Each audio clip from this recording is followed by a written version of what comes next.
All right. I believe I am live now. Hmm. Excuse me. Haven't done a live stream in a while.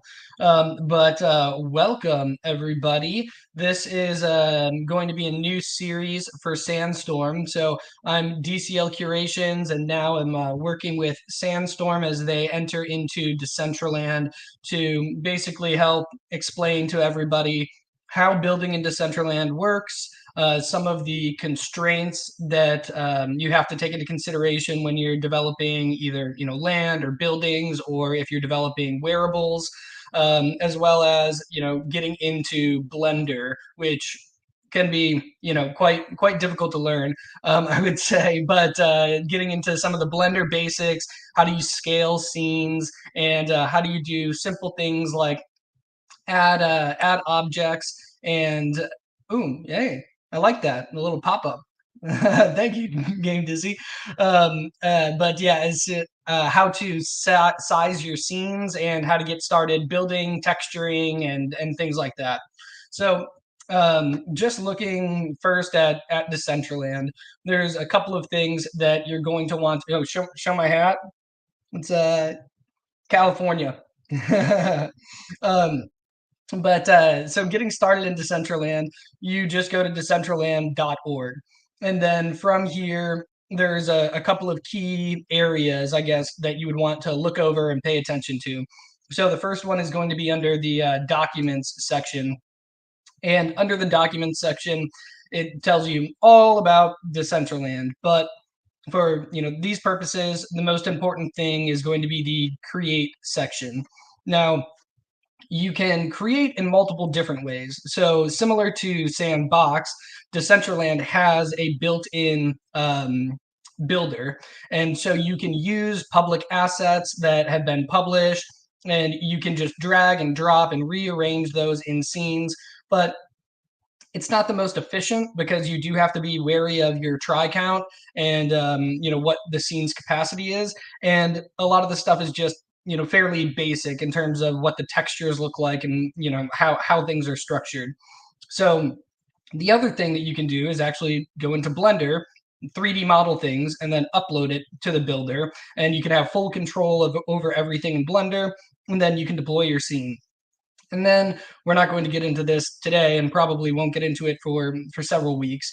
But there's the SDK, which is a system development toolkit, and you can actually code in special things like animations or portals or automated dance floors or anything you can really think of.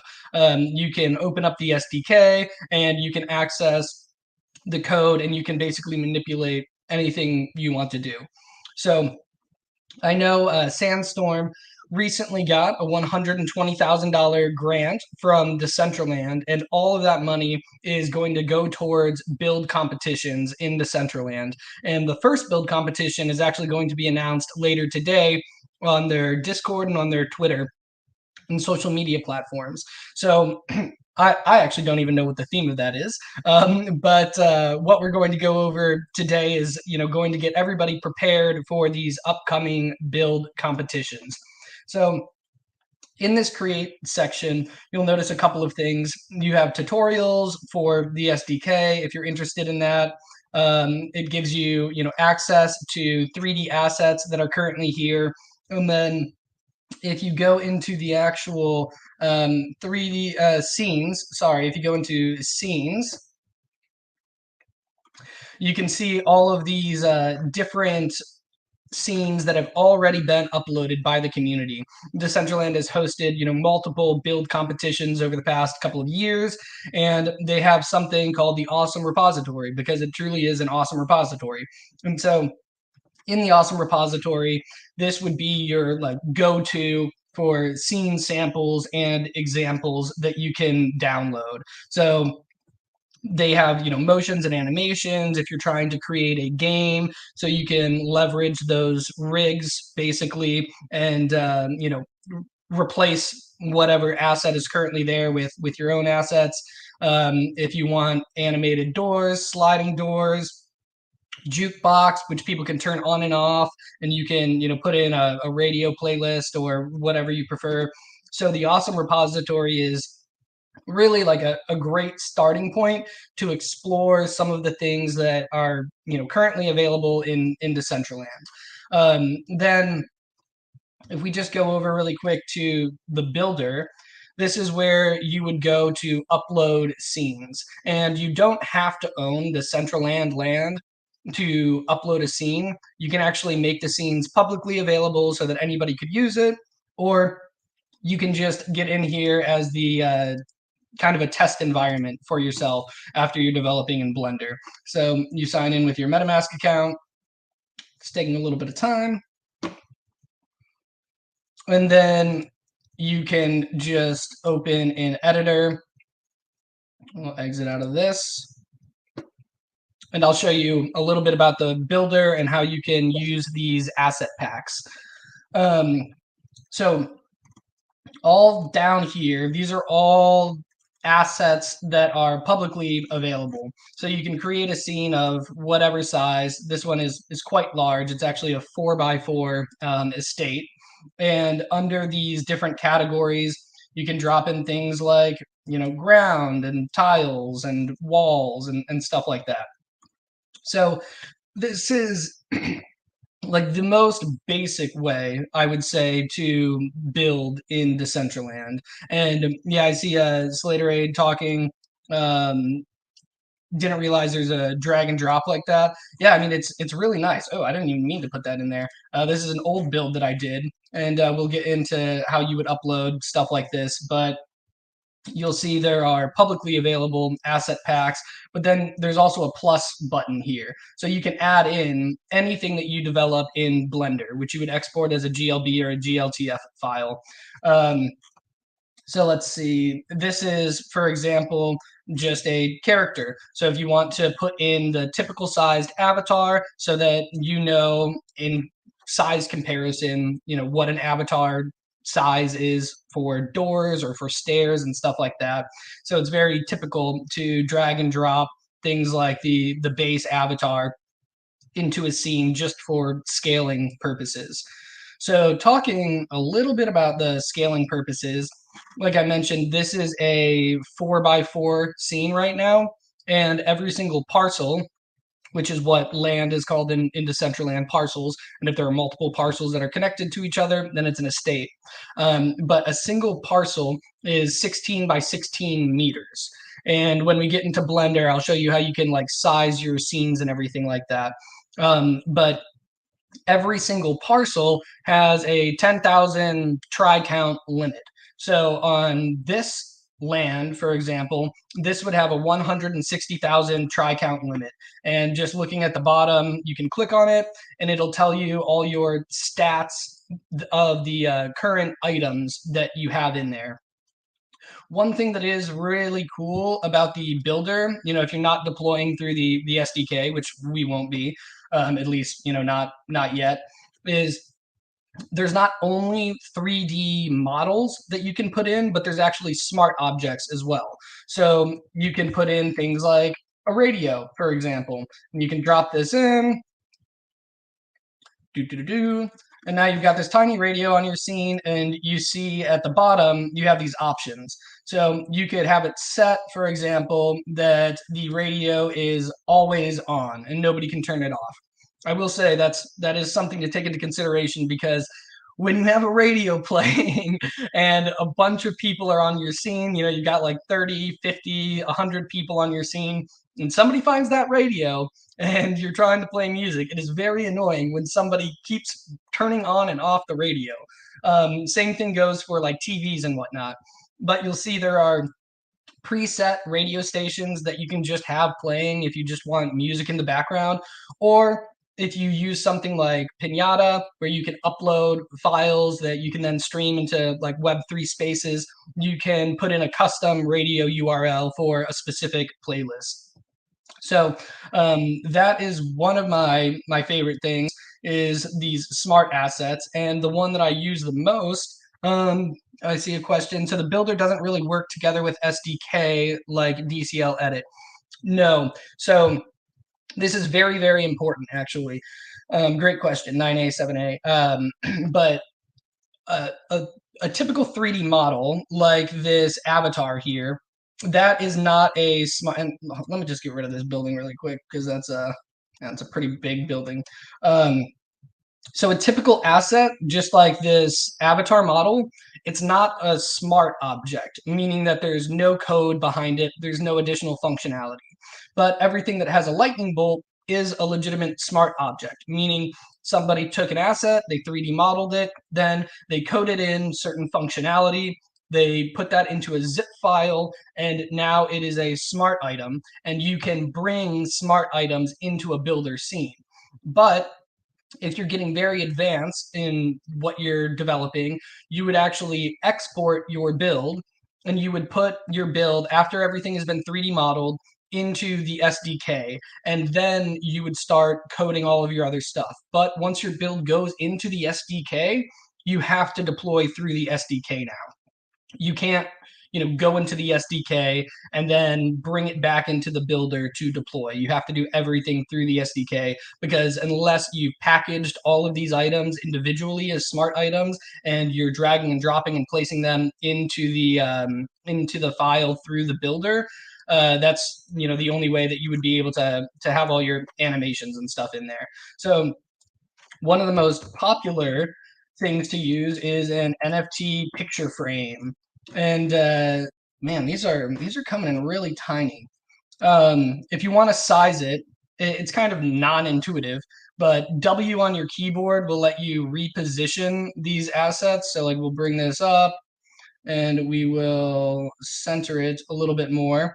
And that's W. So W allows you to drag, drop. E actually allows you to rotate, and then R allows you to scale items. So let's see, I gotta zoom in here a little bit more.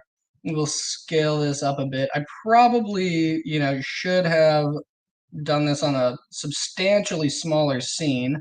But let's zoom out now. It's going all crazy on me.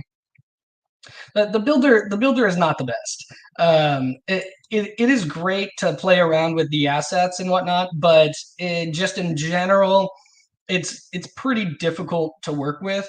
But again, these smart items are very, very nice to be able to use. So if you've developed an awesome building and now you want to display your artwork, you can easily go in there. You replace the NFT ID, you replace the NFT contract. You can actually change different styles of this NFT frame. And then prior to deploying or publishing it to a scene, you can actually preview it and it'll drop you into the scene and you can see how everything is coming out. So let's go check out this NFT frame really quick. I kind of like that gray. It always defaults to a crypto kitty. So if you really like crypto kitties, you can just decorate your entire place with crypto kitties. But if you actually want to display your personal artwork, or if you're hosting an event for a partnered event or something, and you want to showcase a bunch of people's artwork, then you can change out these NFT frames, which is really nice. Very, very intuitive. Um, so you guys are newer to DCL. Yeah, so I've been, I guess, a little bit of a background on me. So I've been in Decentraland for about, I guess, over 2 years now. And Sandstorm is now, entering into Decentraland with, full force, especially with that $120,000 grant. So I'm really excited to see what the first theme is. But we just want to make sure that everybody understands when these build competitions start, which again, they're kicking off today. How can you go about building scenes and building items in Decentraland? So again, there's all these asset packs in here that have been pre-built by either Decentraland or by competitions that Decentraland has hosted in the past. And you can drag and drop these assets in, rearrange them as you want. And if you want to, say, pull a texture, or if you want to see how these things are built, you can drag a bunch of different things in here, and then you can actually download the scene and deploy that through Blender. So, oh, I'll give you a hint. The contest is called Mix and Twist. I don't know if that is going to be like a dance game, mix and twist, or maybe like making drinks. I don't know, but all right, mix and twist. Might have to get some animations in there, so you got a bunch of things mixing and twisting around. But so this is the builder. This is the basics for Decentraland, right? And again, if you want, you can upload your own asset packs, which would just be a GLD file. And you can see some of my asset packs that I have uploaded and deployed in the past. Um, but next, I get, unless anybody has more specific questions about this builder and the asset packs, I'm going to move over to Blender and show you guys, how you can size a scene and just some basic controls in Blender and things that you're going to want to be aware of when building in Decentraland. So I'll wait a second in case anybody has any other questions about the asset packs or the awesome repository. Doesn't look like it. So, all right, we will go over to Blender then. All right, so Blender is a 3D modeling software, and it is excruciatingly non-intuitive. Um, there are some amazing tutorials out there. The donut tutorial is probably, the go-to tutorial for everybody to learn about Blender. But when you're going through those kinds of tutorial series, you end up learning a lot of stuff that you can't actually apply to Decentraland. Either you're building stuff that has too many materials, or you're building stuff where the try count is just obscene and it would overload your scene and you wouldn't be able to deploy it. But when building in Decentraland, we'll go over some of these basics now. I will say, so on the left here, you can see what I'm using, my keystrokes and my mouse clicks. So you can kind of get a good understanding of what I'm actually doing here. But I will say, to use Blender, you absolutely have to have a mouse. And if you're using like a Mac or an Apple product, you can't use their Magic Mouse because you have to have a center click button unless you're setting up some sort of custom controls. So the first thing that's non-intuitive about Blender is going to be the fact that to look around, you click on the middle button. So any objects you have in here, you want to look around the scene, you click on the middle button, and that allows you to rotate and look at the scene. And I'll place an object in here so that we can see that. So yeah, you've got an object in here, you want to check it out, you want to look around, it's the middle mouse button. Now, if you want to drag, I guess not drag the object, but if you want to move around your scene instead of rotate around your scene, it is shift middle, which again, not that intuitive. Where did I go? There we are. So again, middle button allows you to rotate, and shift middle button allows you to move the scene itself. Any questions about that? I feel like that's pretty basic. I will say we'll delete this right now. And the first thing to add is, again, Decentraland, their parcels are 16 by 16 meters. And if you have one parcel, then you have a 20-meter max build height. Every time you have a additional parcel that is connected to that parcel, it becomes an estate, and your build height periodically increases. So like on my current land, I have a max build height of 81 meters, which is ridiculously tall. I don't know if I like I don't know if we'll ever even be able to build up to 81 meters because there's a poly count limit. But I do want to put something at like the very top just so people can see how high up 81 meters into Decentraland actually is. So when you size a scene, the first thing that you're going to want to do is you want to add mesh. So to add any objects, you click Shift A, and it opens up this list of things that you can add in here. And so we're just going to add in a plane. And this plane is going to be 2 by 2 meters. So we want to size that up so that it's 16 meters. So we're going to click S, which allows you to either manually size it, or you can click S, and then we're just going to type in 8. And you can see on the top left of the screen here, when I click S, it'll show you the current dimensions. So again, S, and then we'll size it 8. enter, and now we have a 16 by 16 meter parcel. Oh, time to claim your Pope. I want a Pope. Oh, I can't claim the Pope. Never mind. But man, I do love popes. We will get into well, I guess we can talk about pope dispensers as well. Pope dispensers are smart items that you would be able to drag and drop into your scene so that people could actually interact with those smart items. Okay, thank you, appreciate it. But yeah, so now we have a scene.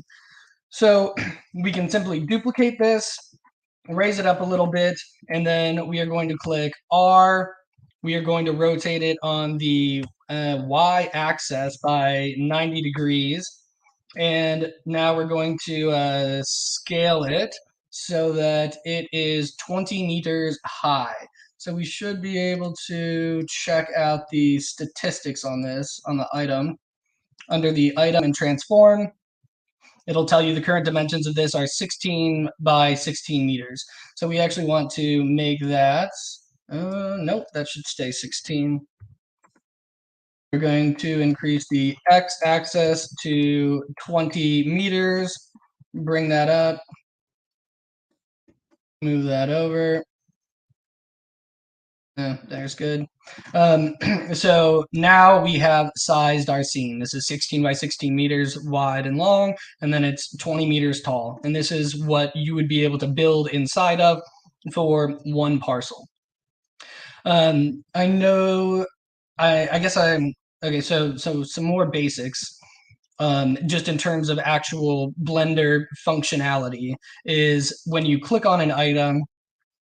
Right now we are in object mode, and you can see that at the top left. And there's a couple of different modes. The main modes that you're going to use are going to be the object mode and the edit mode.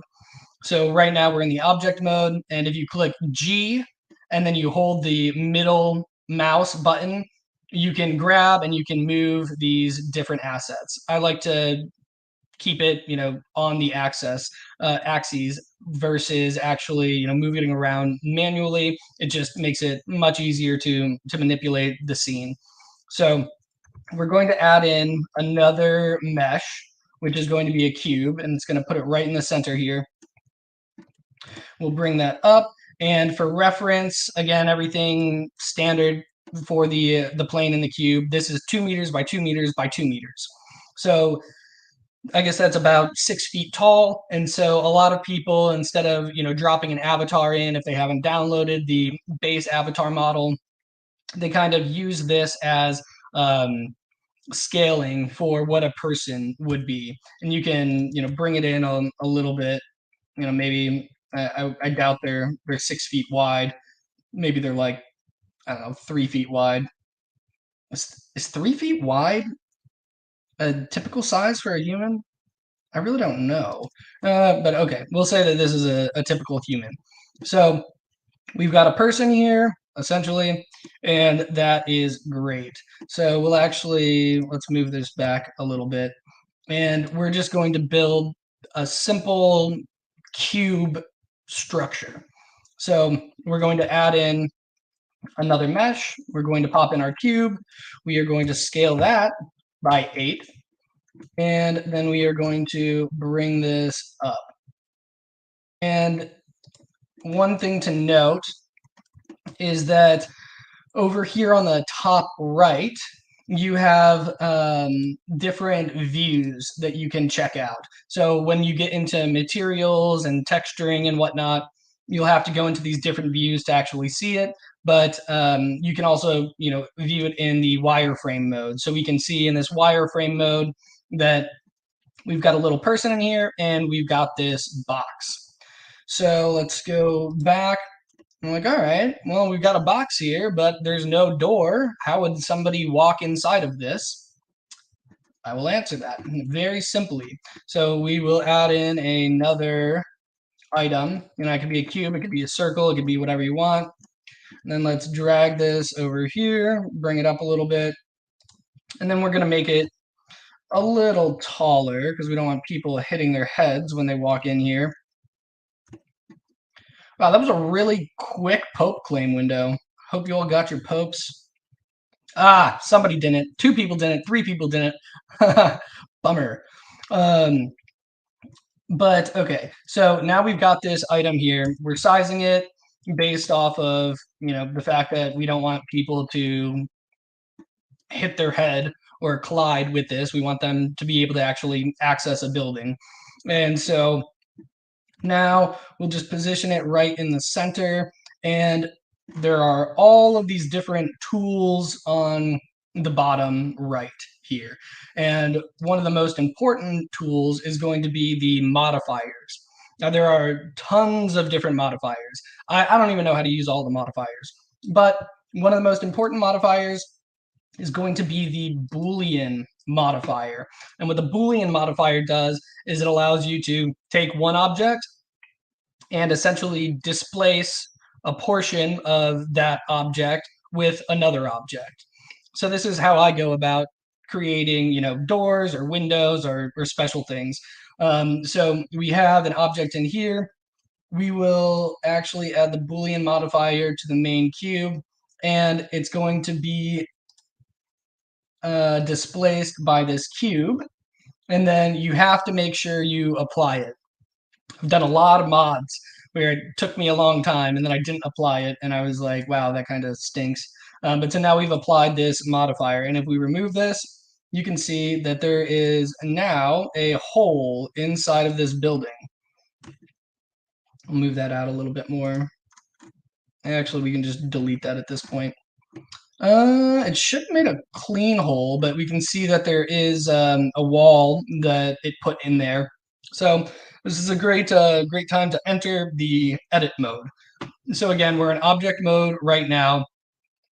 Object mode is what you're going to use to drag, drop, size your assets. And then when you want to do a little bit more custom work, you can actually just click the tab button on your keyboard, or you can manually enter the edit mode, but tab is quite easy. And now you'll see that it's highlighted this one specific object, and we can now manipulate this in many different ways. So next to the edit mode, you will see these three new items pop up here. And this means you're grabbing the vertex, so these actual individual vertices that are here. This means you're grabbing walls. So you can see it's highlighted a specific wall that I can now manipulate if I wanted to, or you can actually grab faces. So if I wanted, we can drag and drop these faces. But with this one, what we're just going to do is click on the face and click delete. One second, delete, and we're going to delete the faces. And boom, now you have an entrance to your building. I feel like I might have gone over a decent amount of things so far, but I know I'm going a little bit fast. So again, if you do have any questions, just feel free to type it in the chat. But now we have created an entrance here, and something that's important to note. And I'm not sure if this is how it works in Sandbox, but when you are developing stuff in Blender, it does not come with pre-built colliders. So where we were previously looking at the builder scene, all of those assets come with colliders built into them. And that's good because then you don't have to worry about colliders, but it's bad because colliders actually do add to your poly count. So like in my personal building, all the columns that are in there, I don't have colliders on it because it would add several thousand tries to my count. So you can walk straight through these columns. And with this building that we're looking at right now, if you were to deploy this into Decentraland, everybody would be able to just walk straight through these walls. If you were to put stairs in, they would fall through the stairs. If you put a second floor in, they would fall through the second floor. So you have to add things called colliders. So right now you can see this is just called, and we'll exit the edit mode. So this is just called cube 1 over here, but we are actually going to want to duplicate this, and you duplicate with Shift D, and now you've got another item. And then instead of having it be cube 2, you actually just type in cube underscore collider. And this is now a collider. So we can see what faces people can walk in or not walk in through the face orientation. So up here under the viewport overlays in Blender, you will see under the geometry section that there is something called face orientation. And if you click on face orientation, it will give you a beautiful red and blue view of your building.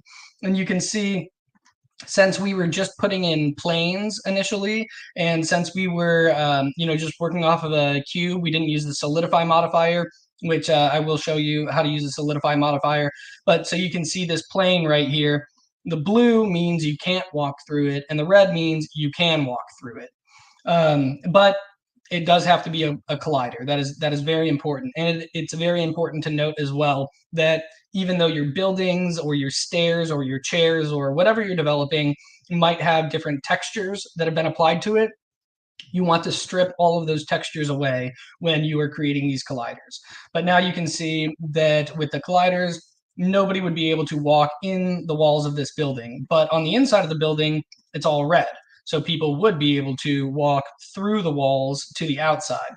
So I'm actually going to show you a little bit of a better way right now to build buildings and wall structures so that I guess inputting colliders becomes a little bit easier after you're building. I like to do my entire building first, and I like to build it so that the walls, instead of just being one plane, which if you put a cube in, it's just four walls, I like it to be kind of thick. And that way, when you duplicate your building and you make it colliders, those colliders will be applied to the outside and to the inside, instead of having to put in two sets of colliders and change the face orientation so that people don't go outside and people can't go inside. So we are going to use another modifier right now. We'll do Shift A, and we will insert a cube. Again, I'll bring it over here so it's easier to see. Grab that, we'll pull it up, we'll actually make it a little bit bigger. Not that big, that's too big. That's a good size right there. And you can see if we go to the mesh view, again, this is just four walls next to each other, but we want these walls to be thicker. And so what we're going to do is we are going to go over to the modifier section again, and we are going to use the solidify modifier, which, where is it? Solidify. There it is. It was hiding from me. So we'll use the solidify modifier, and what this does is it just basically adds thickness to any object that you're modifying. So right now it's got 0.01 meters of thickness, but we can increase that, and you can see, oops, that was too much. So you can see we're just making these walls a little bit thicker, and now we want to apply that. Applied, and now our cube 2 has these thick walls, so it's essentially a cube inside of a cube. And if we go back to our view, or our main view, let's turn off the facial orientation, and let's enter the edit mode. And now if I were to delete just a face, delete face, you can see that there is a wall inside of there. Again, this is just an easy way to build walls and floors for your structure, because when you add the colliders, you're going to want to make sure that people can't walk in the walls and they can't walk out of the walls. So doing it like this will make sure that that nobody can do that. So we could just exit edit mode, duplicate this asset again. So, oops, duplicate that asset again. So now we've got two of these assets. And I will apply a texture to this one, just so that we can see it a little bit better. Down here on the right, again, probably the two most important things that you're going to be using are this modifier section, and then also the material properties section. So we're going to add a new material, and it just sets it as white. So we will change the base color to, I don't know, blue. I like blue. And now you can see, oh, wow, it didn't change the color of it. So what's going on here? Well, that's because of these different views. So we actually have to move over to this view, and you will see that this object is now blue. And the object that we're going to use as the collider does not have any materials that have been applied to it. So it just makes it very, very easy. Actually, hold on one second, because I'm just realizing now, if we go back to face orientation, having it as blue probably, isn't going to be the best thing. So we'll make it green. Green's cool too. I like green. Um, so now we have this applied to our box, and we can go over to our cube 3, and we will make this a collider. Collider, boop. And now if we go to the facial orientation, we're going to move our cube 2 out of the way just so that you can see this. But right now there's a problem, because it's blue on the outside, but it's blue on the outside for both cubes. So if I were to take this wall away, you can see what I mean. I'll delete that wall, and it's red on the inside. You need it blue on the inside, and you need it blue on the outside. Um, oh yeah, Mubot. Yeah. Anybody who has questions, feel free to ask in the chat, and I can, go through additional things. But we want this to be, again, blue on the inside and blue on the outside, so that people can't walk in the walls and people can't walk out of the walls. So we will click on this. And if you want to click multiple objects or surfaces at a time, you can click Shift, and you can select these additional walls. So we'll do that right now. And then under the mesh section, there's something called normals. And you can use, Alt N as a shortcut to normals, but the normals is red or blue. And so we actually want to flip these normals. And then boom, we're good. So now this means that we have colliders on the inside and we have colliders on the outside, and that is all good and well. We'll go back into object mode, and we can bring this box right back over here. Boop. And we're good. So now this object has an open face, and it has colliders that are put in. So if you were to export this as a GLB file, then you could upload this into the builder and deploy it, and people would not be able to walk in, or if they are inside, they would not be able to walk out. I want to get I guess one of the biggest questions that people always ask, it's a very popular thing in Decentraland, is having stuff that glows. People are very much attracted to light. So this goes for wearables. Some people like to have their like letters or their logos glowing. Actually, sorry, 1 second. My laptop battery is about to die. There we go. That's better. So a lot of people want things. Yeah, people love shiny. They're attracted to it like nothing else. I'm not even kidding. Like, the shiniest wearables on the market are always the ones that like sell the most. People are very attracted to it. The setting for showing colliders is red and blue. That's up here at the top, where this, 2 circles are. You just click the drop down for viewport overlays, and then at the very bottom under the geometry section, you click face orientation. So that is how you enter the collider mode, or the mode where you can see the face orientation of colliders. But all right, so right now we've got this green box. Let's delete that. Oops. Let's delete this collider. So now we've got this green box, but it doesn't glow, and everybody wants stuff to glow.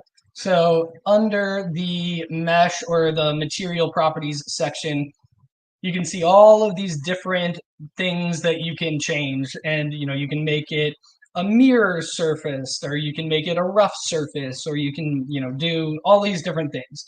But to make it glow, you are going to want to go into emissions. So right now, the emissions are set to complete black. So this is going to have no glow whatsoever. So we're going to click on that. And the first thing you have to do is actually scale your grayscale up to white. And now you can put in these different colors. And now you have an emissive object. So when we go here, before it was kind of flat looking, and now you can see it's got kind of this glow to it. And when you put this into Decentraland, it'll be glowing. So like I use glow on my buildings for trim work, for example. So if you wanted, trim around your building, maybe like at the bottom and maybe at the second floor and then at the top, you can trim out your building, add these emissions to that material, and then it'll be glowing, which is really nice. So this is pretty basic coloring. I'm thinking right now that you wouldn't be, so just doing stuff like this, you wouldn't be able to make things look very realistic, right? Like you wouldn't be able to put in, say, a wood floor. So what I'm going to do now is I'm actually going to see if I have a file I can use from my computer to actually apply an image texture, and then I will show you how you can alter the image texture on objects. So let me see if I have a picture. I do not. So what we're going to do is, let me just download some sort of image here. Let's say wood. We'll put some wood texture in here.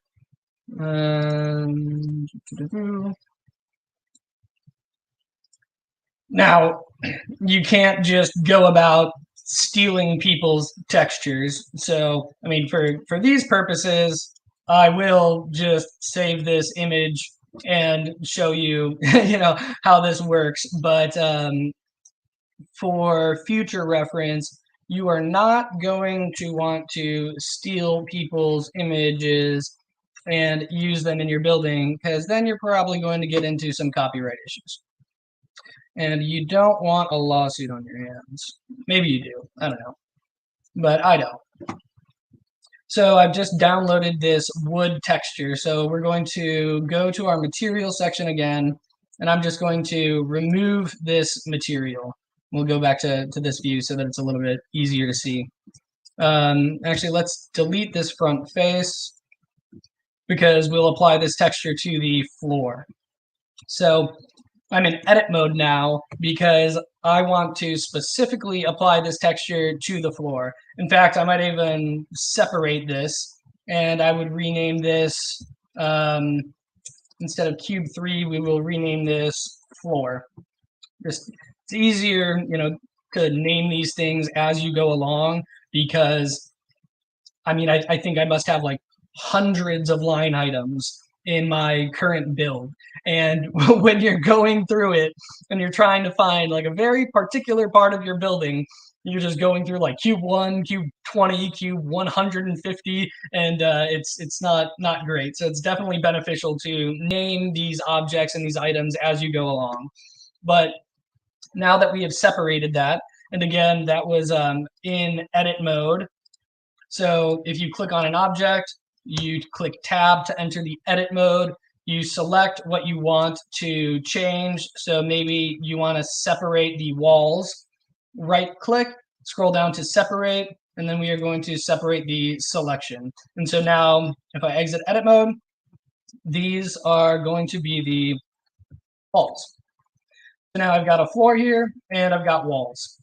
And on the floor, we are going to, again, add a material, but instead of adding just a color or just an emission, we are going to actually add an image. And to do this, you're going to click on the dot that's right next to base color, and you're going to go and click image texture. Then we are going to open up the file that we just saved. If I remember where I saved it, there it is. open image. And now we've got a wood texture on here. And you can see it like that. Again, you know, up top, there's various settings depending on what you're doing and what you're working on. So if you added a texture, but for some reason you don't see it was applied, just try changing to the other setting. I actually don't know what this one is, what it's specifically called, but it's the third one. So now we've got a texture here. I'm like, all right, that looks pretty good. It doesn't look too bad, but we could make it better. So we are actually going to split this screen, and I'll show that one more time. We are going to grab right here at the top left until that little kind of, I don't know, check mark or whatever pops up. And then we're going to drag it across. And we are actually going to change our view. So we want to now go into the UV editor mode. And you can see that there's nothing there yet.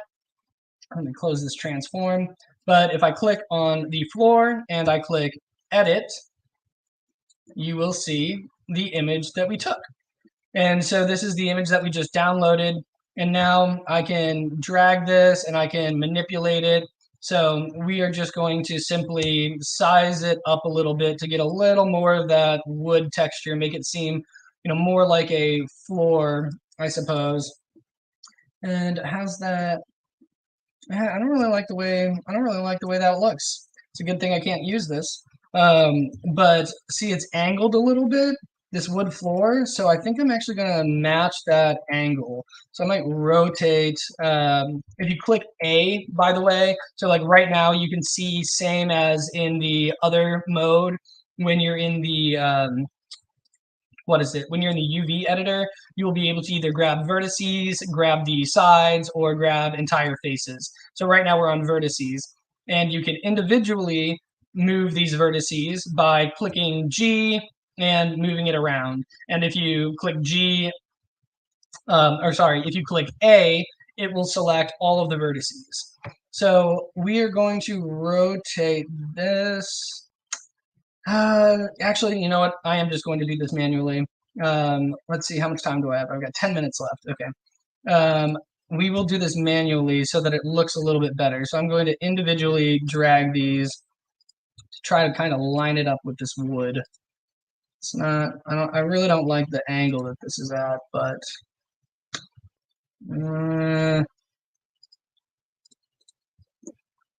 I honestly don't know if I made that look better or worse.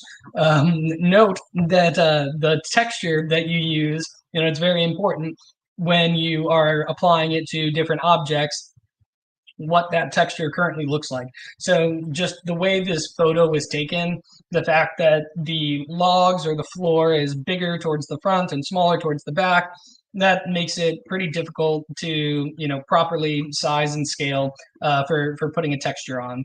But now we have this material that we have added. So if you want to close this additional viewport, it's not just it'll give you two options here. It's kind of sensitive. So the arrow actually lets you, you know, size your screen, but you try to get that little point again. Oh gosh, not what I meant to do. There we go. And you want to drag it over the one that you had just opened up. So we're going to drag that over, and now we're back to our main scene. And now that this texture has been applied to one object, we could go and we could apply this texture to another object. So instead of creating a brand new texture again, we can actually click the drop down, and you can see all these different materials that we were using. So I can just put material 4. And you can see now the texture has been applied to these walls. That actually kind of looks cool. I don't hate that.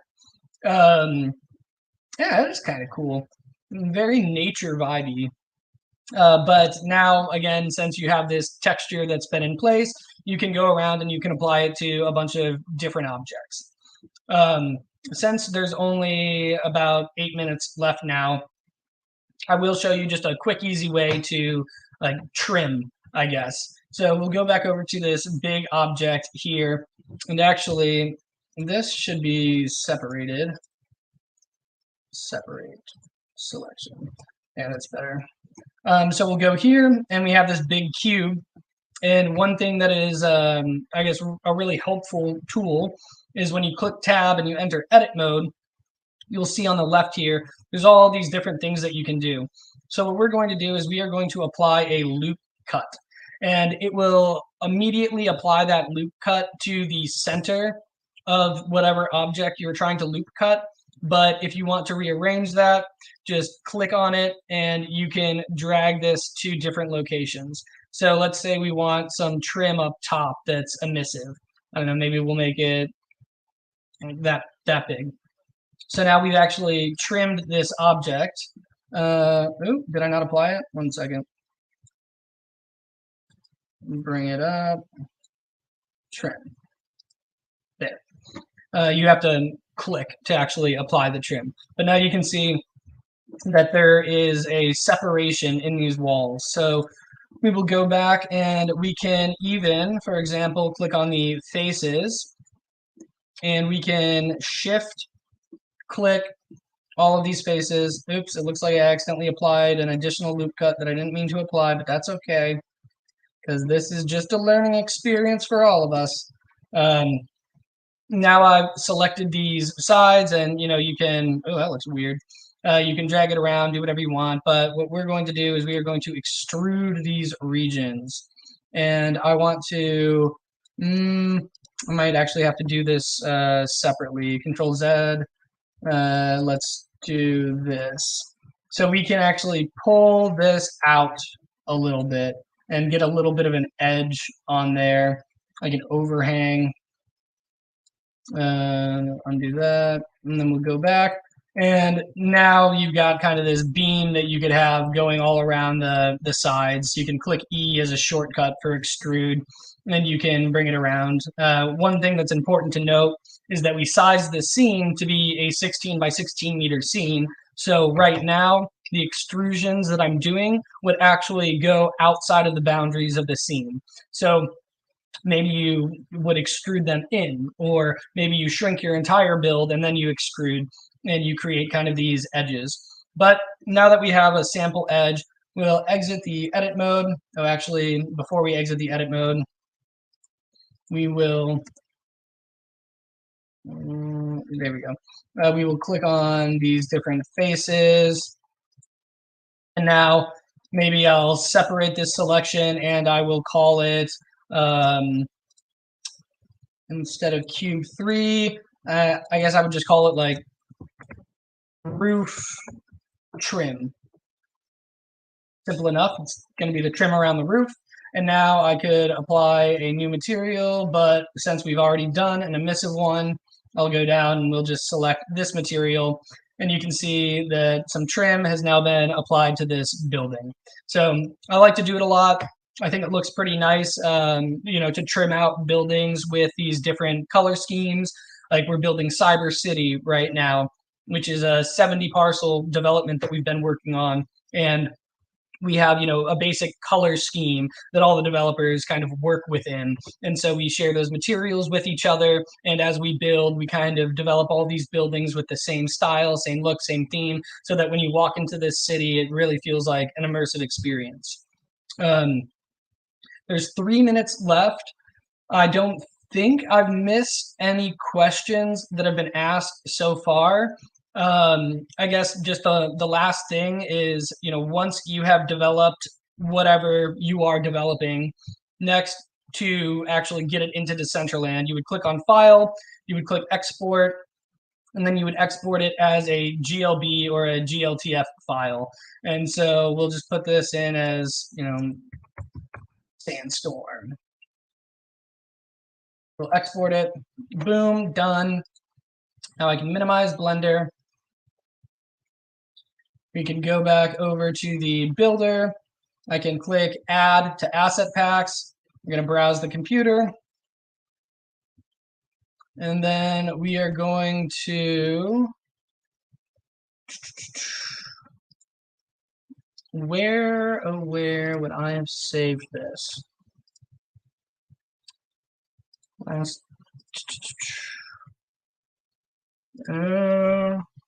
There we go.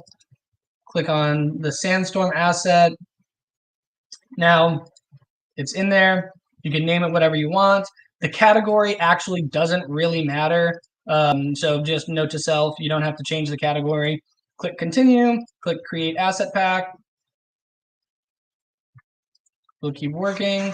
You can scroll down. Here's the latest asset pack, and then we can just drag and drop that on here. And then we'll just pull it up a little so people can see it. And Builder is not my greatest friend. Come on. No.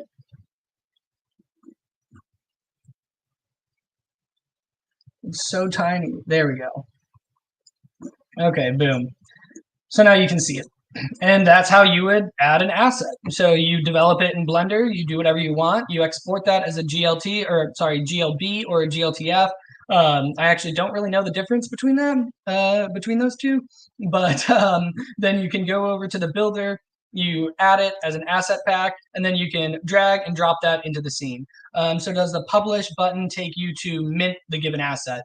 This is something that's good to address. These actually are not NFTs. So you could develop 3D models and you could make it an NFT, but right now these are just assets that I own locally. And if I'm developing that for somebody else, I would send them these files, and it doesn't have to be an on-chain NFT.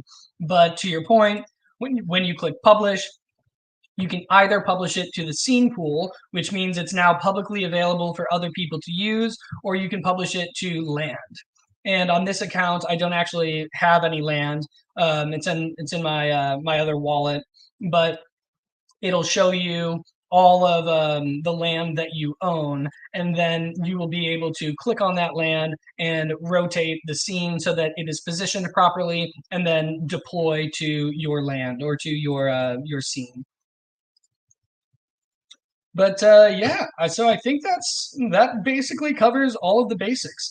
Again, if you want to check out some of the stuff that Decentraland currently has available, it's in the awesome repository, and I believe that link was shared. And then just under the Decentraland docs section, you can learn all about the SDK. You can learn all about scene limitations, colliders, all this good stuff. So you could honestly spend hours going through all of this material, but hopefully this has gotten you guys kind of oriented with how Decentraland building works, how Blender works, and how you can get assets from Blender to Builder. How do you share and publish? Oh, how do share and publish differ? It's a good question. I've actually never clicked share. Oh, that's how it differs.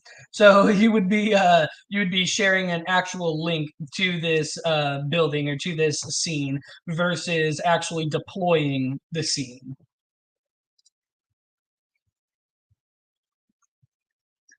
Well, any last questions?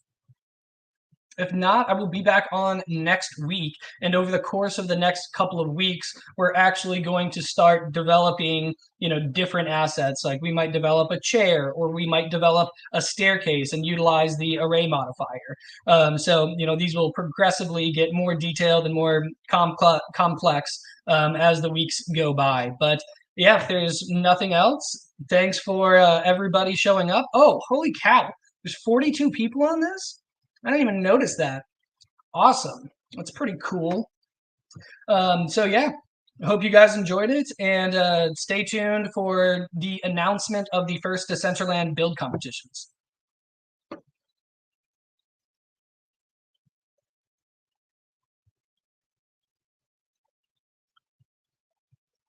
I guess Slaterade, do you just shut me off, or I'm not sure.